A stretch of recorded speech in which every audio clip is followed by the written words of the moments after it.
Yo, it's Real 92.3, man. Bootleg, Cab, DJ Head, West special Coast. guest in the building, good friend of mine. Good friend of ours. 24 hours. What's up? What's up? What's up? Both of y'all, man. What's up, buddy? Man, blessed. You got this new song, Don't Mess. Yeah, new single, Don't Mess, featuring YG, produced by Hitmaker. Hitmaker. Yeah, it's definitely fire. Yo, shout out to Hitmaker, by the way. Bro. Can we I mean, I know everyone's talking about how Tyga's comeback is epic, but I think the Young Berg and the Hitmaker transition might be the most, Yeah, Hitmakers might be a little... 2016 Cavaliers down 3-1, coming back and winning the title, comeback in hip-hop history. Nonetheless, 24, why pick that sample? Talk about the record. Very familiar record already. Like 1 out of a million, like that we cut, but we it just had a feel, and YG loved it a lot, and I liked it too, and we just actually I would say it's just put that one out first, but there's a lot more. Did y'all have to tap in with Nivea? I think we just tapped in with JD.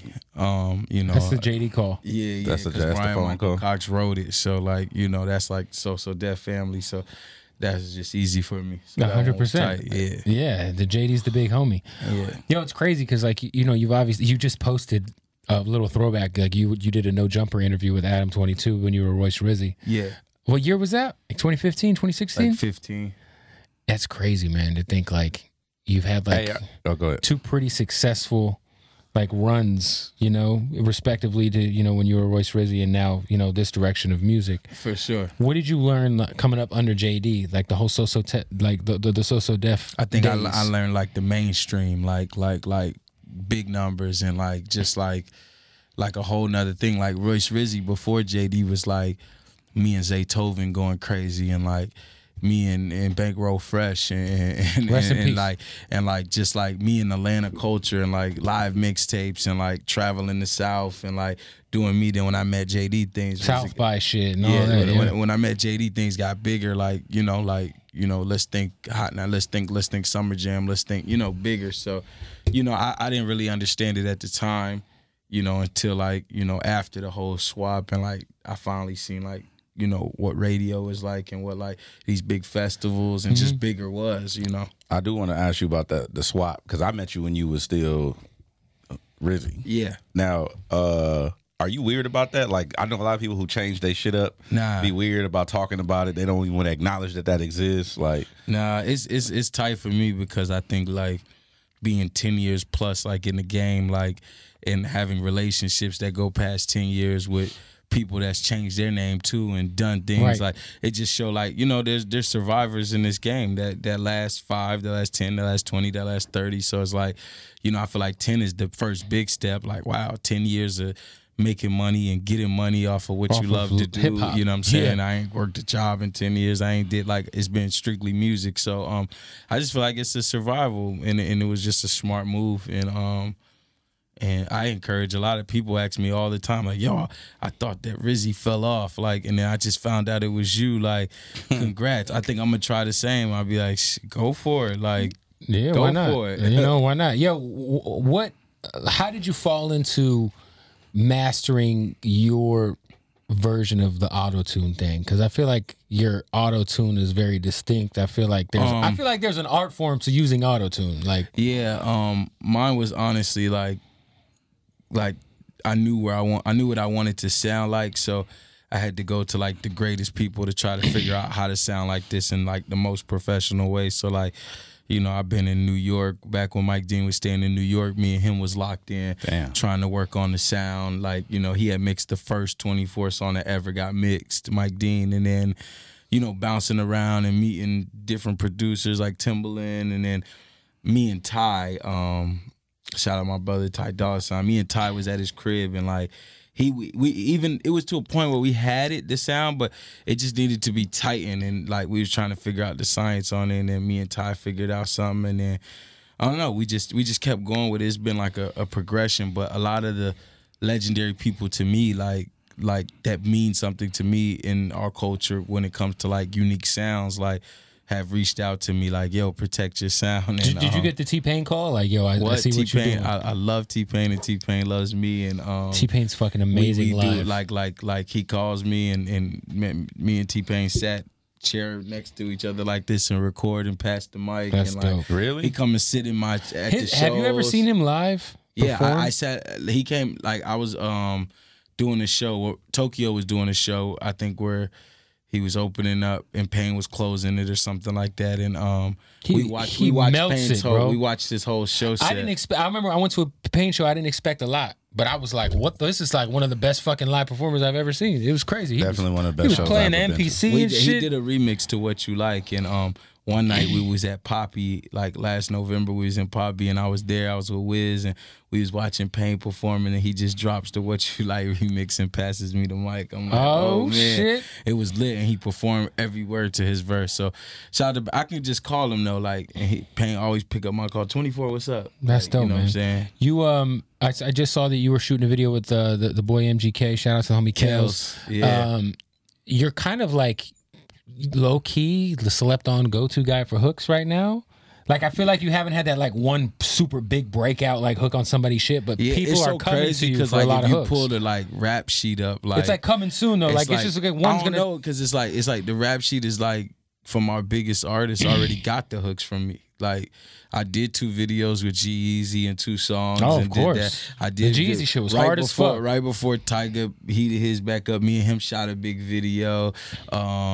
Hooks on Ty's album. On That's what I'm saying. you know Like you're like low key like kind of the hook guy. I don't know. Right I now. think it's better. I think the low key is like you gotta know because it's like low key, but it's high key. I mean, like you haven't had like one of those songs hasn't necessarily been huge, but like yeah, I think for the ones that I gave, I don't like, and I don't I'm know. surprised the G record didn't the G record and with you 40. know what's so crazy is like I got songs that came out that are huge for me that like I performed that's like not even over 10 million streams, like that are big, like that's having me sell out shows, and I'm doing songs with these guys and they getting 20 and 30 million streams on their songs, but that's still not a quote unquote Right, go. right, You know right, what I right, mean? right. Do you feel like you get your just due, your proper respect, your proper like props, or do you give a fuck about that type of shit? Yeah, man, I'm not like a young nigga. Like I just care about the bag. Like, and it's like the people who really respect me and like understand where my mind is. Like, I get the respect from the guys that's like, whoa, like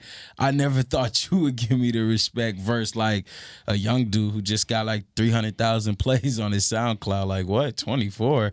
And then I got like their favorite artists, the ones that texting me like send me more melodies and send me more hooks. And you know, I don't know, like I feel like it's like what you want and what you want out of this. And me, I want to just like provide for the family. Like, are you here to secure the like, bag? Or are you here for I don't know. I did a lot like in these last 10, and there's a lot more to be done. But like when I'm looking at it, it's like, man, I've been forced to learn the game. So like, well, learning the game is more than just the music. So it's like once you really get a taste and really see how it is, you're like, all right, so how am I moving this? How we gonna do this? Like what is it really about? When people think people fell off, do they really fall off? Or is it the label lacking of funds like to do things? Or is it like somebody putting you on freeze and you can't release nothing now? That shit happened to Cash though. Now he ain't really, now she or shit he happened to hasn't Rich Homie released. Quan. That's Yo, what I'm literally for a saying. year Like, of Rich people Homie ain't Quan's not career, hot. he couldn't put music out. Yeah, I listen to Rich Homie's new And Rich- project. and- It's still rich. Like, you know But what I'm saying? that's what's It's crazy when is like people- that time off where his label froze his shit. It fucked his career up. Like hopefully he bounces back because he's an amazing artist. But that's an unfortunate situation, you know. You said you talked about T-Pain being live. How's 24 hours live? Can you? Because Pain can really blow. Like he could really sing. He got pipes for real. My live is my live. He had to learn how to sing. Yeah, that's crazy. Like Facts, but like. I know he can sing now, like for real. No, T-Pain can sing. It might not sound as good as like The tracks. the Nah, tweak but and he shit, can do right? it, yeah. But it's The like 24 sound. but it's like I've been at shows with everybody. I've been at shows with Party. I've been at shows with a lot of people. I'm like, this is cool. It's not all the way like it is, and I think it's a master. I think you have to over time. Even with Payne, he was like, "Yo, 20, I don't use auto tune when I perform, like because the auto tune could mess up. Cut out. You know, Timbaland told me I was in the studio with Timbaland before we really I did my first show or anything. He's like, "Yo, if you can perform like it sounds, you got it." And we figured it out. We figured out how to perform with it. And, you know, shows, we sold out LA for the first time, sold out Toronto, sold out the Bay, sold out New York. So To be fair too, like Ty is somebody who we know can sing for real, but Ty won't even perform at a club because I've done clubs with him without his engineer setting up his microphone settings. Right. And we know Ty can really sing. Yeah. You know, and it's like I get to be like an understudy like with Ty a lot of the times, like because like we did over 50 records, like we got projects ready. Yeah, what's up with $24, man? It's on the way. I know you've been putting out some joints, but it's on the way. Ty just called me about it today. Like, yo, what's the first one we're gonna officially release? And he executive produced my album that's on the way. So he got a lot of collab shit in the works. I'm sure you probably got who else? I know you brought your artists here that you're working with, but are there any other collaboration projects that you're sitting on? I mean, Hit Boy and Ty executive produced his new project. So Hit Boy produced like 10 out of 14 songs. I'm so glad to see him back on his production shit. Like being on the Travis shit. Yeah, he killed it with that sicko mode and that carousel. It's crazy. He killed it. Yeah, but he's like he brought. You know, I brought Ty to the studio to like go over the last minute things on the album, and like he listened to it start to finish and was like, "You did it." Like I'm like, "What you mean? Like this is it?" He's like, "You did it. Like this is like the production's incredible, the music's incredible." So I'm excited for the project. Do we have a name for the album yet? Yeah, Houses on the Hill. So like. Ty's first project was House on the Hill, you know, his mixtape. And this one was crazy, not even like by coincidence. I just came up with the Houses on the Hill for my own. And then when he seen it, he told me. Like, and I didn't even know. I didn't even know that. I always thought his first shit was Beach House. That's crazy. So, yeah, Houses on the Hill. Like I got a lot of dope people on there. Lil Pump, YG, my brother Tokyo, Ty. Who else? Who's a rare? Dom Kennedy on like 2 or 3 of them. Oh, wow. Shout out to Coach K. That's what I call Dom. Shout out to Dom. Dom sit in the studio with me. He wasn't executive producer on this project, but he was there for 80% of it. You know you like low-key West Coast now, right? West Coast. We just adopted you over here. You want to know something? It's like Atlanta love me. Like the love in Atlanta is so tough for me from like being signed under the Little Scrappy and the whole DTP thing to Jermaine Dupri, the mayor of Atlanta, like being with JD and signed to Social Def to like me coming over to LA for a year or two, seeing how much love I got here. Like home is home. Like you know, like I was just backstage with Quavo and Takeoff and Jacquees and all the Atlanta homies back in the A, and they like, yo, when you coming back to Atlanta? So it's like real estate be a lot cheaper if you. Yeah, I've been looking at. There's a crib with a pool I was looking at in Atlanta, and I'm paying more for my crib in the Valley with no pool. With no pool, right? And this is a pool inside the house, not outside. Shit. It's like on some like hot thug crib. No, I know. With the pool inside. Like, I know those kind of pools. I lived in Florida. You feel me? So those are that's the kind of pool you gotta get. Otherwise, you're gonna have the wildest bugs in your shit. Oh man, because you in the South. Yeah, that's crazy. I appreciate the position I'm in right now. Like you know, there people. It's kind of like how you said like you feel like it's like. Or one of you said it, like you feel like it's underrated or like, you know, slept on. Like, I feel like all the people that I would want to know who I am know who I am. Is that good enough for you though? It's And a good position to be in, right? Like I think the ultimate is like, you know, when you really trying to make it, and I think I can speak for kids out there, millions of kids that's trying to make it, like, they'll tell you, like, yo, I want to, like for me, a lot, even it's changing now because of the cloud and all that shit, but, like, the cloud shit from the era I'm from, like, we wanted to make it, have enough money to obviously buy finer things, take care of the family, and do all that. Like, I make more than a doctor right now. So it's like, and this is the nigga y'all trusting with y'all life. And I'm just laughing on the track. And I make more than go how much your police officer make? How much, and no funny shit, but like, bro, like my pop's been in the military 30 years. Like, he look at some of the checks I get and be like, this is a damn shame. Like, this is crazy. So it's like, I don't know, like, I'm healthy. I'm financially good. My fans are still buying stuff. And it's like, the hits is there because I get calls every day. Did you see the thing where 21 Savage was talking about finances, where he did this thing about how in the hood they don't really teach, you know, young black men, young minorities, people growing from poverty, how to deal with finances. Like if your mom is poor, how she's supposed to teach you about finances? And you just mentioned finances, and you just went over that shit with your dad.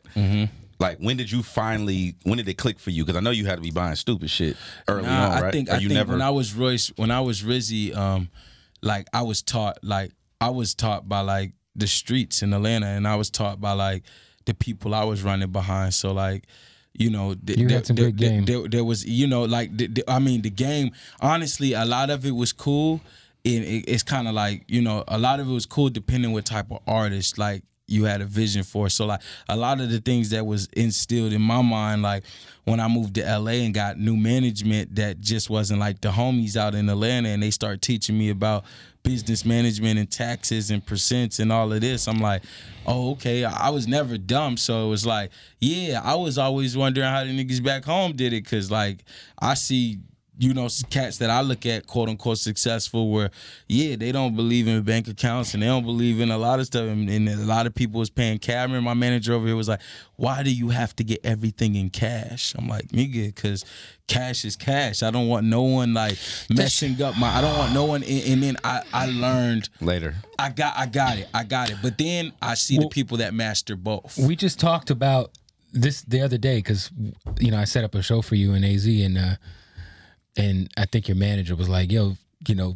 wire it. And I'm like, bro, I just gave it to him cash. Like, cause you know, when you're in this industry, there's like you had even said it, there's certain money that don't need to be like, you know, like if you could grab a quick bag here or there, like the IRS doesn't always have to know about everything. You gotta survive, man. And it's like, you gotta survive to how you gotta survive. And it's like you got to move how you got to move. And there's a lot of things that, you know, that I encourage young guys like that's getting their first record deals or publishing deals or any type of deal that consists of money and the IRS and government and stuff like that. You know, have these people triple look over your contracts and know that 100K is not 100K. Right. 200,000 is not 200,000. Once the IRS touches it, boy, I got a check for $500,000 one time, and I'm like, ooh, I'm cut it in half. I looked at my account and was like, 280. Boy, this ain't. What's going? And then when they gave me the list, I'm like, okay, game. Once you hit that other tax bracket, bro, especially out here, the taxes are way more. That's out another here. reason why Atlanta looks nice. Facts. Hey, you wanted to come to death row. You know what I'm saying? I tell everybody. I used to live out in Vegas. I tell everybody, yo, if you're trying to live in LA, just move to Vegas.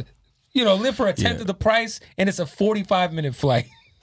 That's crazy. But that's where Carnage lives. I think knowing like you're in, like knowing where you want to be in the end is probably like the best advice for somebody, because like if there's somebody that's like, I just want to be as big as 24 is. Bet. I don't care. He goes everywhere. He takes pictures. He does shows. He's got big ass Balenciaga shoes. He got big Balenciaga. He got Balenciaga. He got fucking snow boots. Gucci, Prada, Dior. He got like, there's a kid that's like, I want it just like him. I see him pull up in drops and like, and it's cool.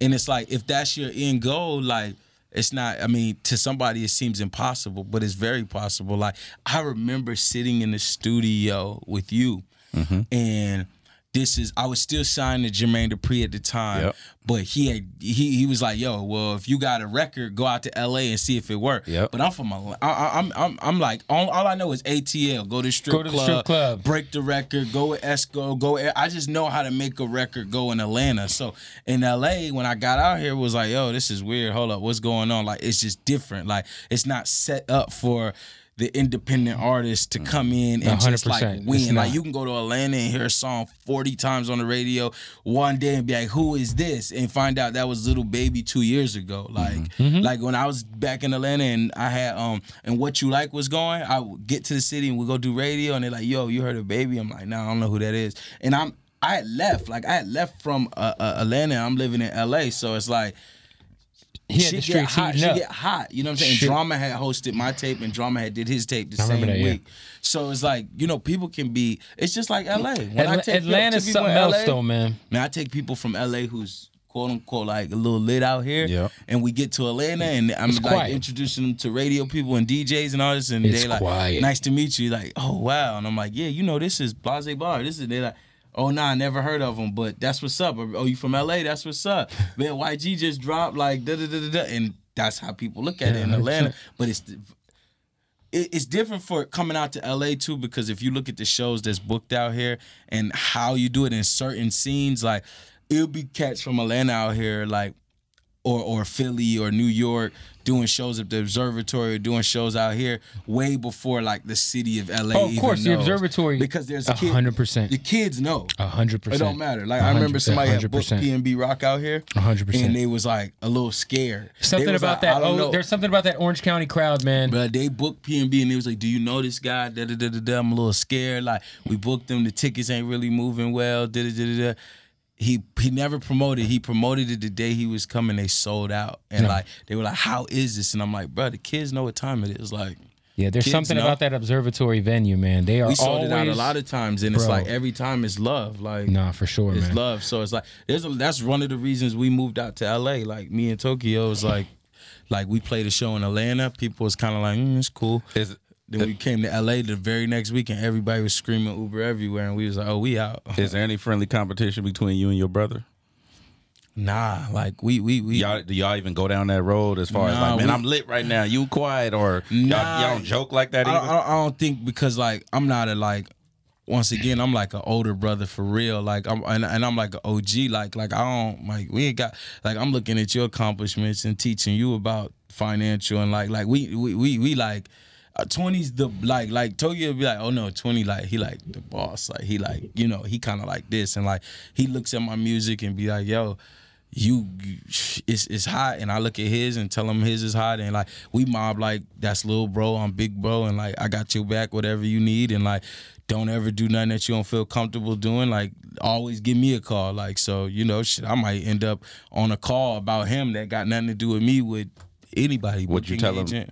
Would you tell him if his shit was trash? Yes, for sure. So y'all got that open line. He's more I'm like I don't really think nothing that he do is trash. Like, cause I ain't like trash, but like he definitely has this is cool. Like play me some of the old 20 or play me Tokyo got that, and he's the type of individual he is. Like I don't know if the world has seen it yet or know it, but like he's very like in his own world. Like he not chasing after nothing, and he's very comfortable where he's at, and like he just does as he wants, like his type of way. Like they play it on radio, great. They don't, fuck it. And we still did better on streams than the guy who's getting played on radio every day. Like so, it's like he's really like in tap with his fans and like know who they are, and like just, you know, going through the whole dadhood with his new son, and like he's growing. So I'm watching him. Like, you know, I go back to 2010 or 2009 when I was on like XXL The Break, and I remember him like, yo, that's huge. And then you fast forward to 2016 and he's on the XXL freshman cover, you know. So it's like, I don't know, all this time, like I'm just here to make sure, like, you know, and he's surpassed. It's our accomplishments, you know, as blood brothers, that's how it is. But it's like he's surpassed. You know, I've been in the game longer, but he's surpassed. But there's still so many bottom fundamentals that you gotta have, and so many relationships that you gotta have. Why the brothers, like, why we make sense. Like, you know what I'm saying? Where Tokyo might not feel comfortable doing certain things, I'm in there and we gonna figure it out. Where I might be like, well, I don't know about that. Where Tokyo feels super comfortable because he's seen certain records react, or he's seen this. So it's like we bounce off each other. It's like both of our albums are done. His album's totally different than mine. Mine's totally different than his. But it's like, yo, we catch each other texting each other like, where you at? I'm in Utah. Where you at? I'm in Austin. We both picking up a bag. So at the end of the day, it's like, it's a beautiful thing. We winning and we taking care of our family, and that's what it's doing. That's what it's about, man. So the album is. Do we got a date for the album? Man, I'm trying. We working with the label right now. Yeah, but it's gonna be on the 24th. So if it's not September 24th, it's October 24th. But it's on the 24th. On the 24th. Yeah. No matter what day of the week it is. No matter. Even if it's like when they be telling me day of the week, I'll be like, bro, this is not 98. Like Tekashi could drop on Monday morning. It's going crazy. Like it just depends what your fans like. Are they in tune with who you are? Like if I tweet right now, stay up to 4 o'clock in the morning. And I'm dropping, I'm gonna have at least, I don't know how many people, they're gonna message me like, still up, bro, waiting. I'm just waiting for you to drop. So it's like we kind of control all of that now. Yeah, no, that's real. It's direct to consumer. Shout out to that. No, that's facts. And changed, though. Shout out to the 24 Hive. the 24 Hive. Oh, so I got that. What's your hive called? I got that. No, I think it's 20. Hold on, let me see. It's on Twitter. Like they got a whole group. Was it like the hours or like what are they? I don't. Hold on. I'm about to look. It says. The hour. Look. What does that say? The 20. Oh, the 20 Hive. They in there. They in there. All they do is talk all day. Like The 20 Hive. Oh God. Well, shout out to the fucking 20. Ain't that a bitch? That's crazy. I was making fun of you. Yeah, and it's real. Yo, let's get into the record though, man. Introduce the record. We'll make it new joint of the day. Check Come on. it. You know what I'm saying? Since we've been adopted by the West Coast. West Coast. Now, you know what I'm saying? Shout out to my brother, YG400. And shout out to Hitmaker. This is the new single, Don't Mess, featuring YG, produced by Hitmaker. Turn it up. Right here, Real 92.3.